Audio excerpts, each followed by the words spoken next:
about Wall Street. Wait, in the newspaper, I read about LIBOR. But what is LIBOR anyway? LIBOR stands for London Interbank Offered Rate. It's the interest rate at which major banks lend to one another for the short term in the international market. Well, why is LIBOR even important to me? LIBOR serves as a well-accepted benchmark interest rate, based on which the interest rates for many other loans are decided.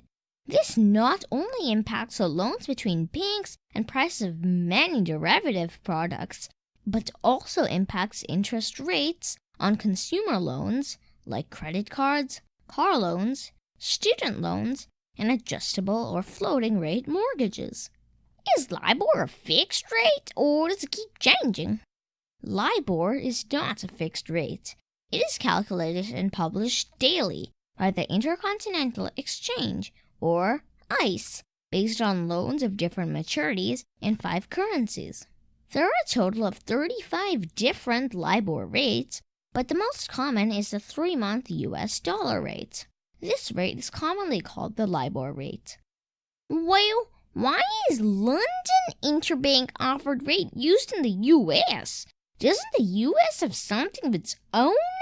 Good question, Super Cooper. LIBOR is planned to be phased out worldwide by 2021.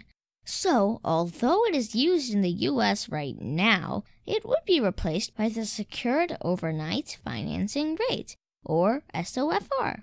But that's a topic for another time. Thank you very much for telling me about LIBOR, Wall Street. You're welcome, Super Cooper. Remember, finance is your friend! Hey people, if you enjoyed this video or learned something new, please like, share, and subscribe for more Easy Pizza Finance.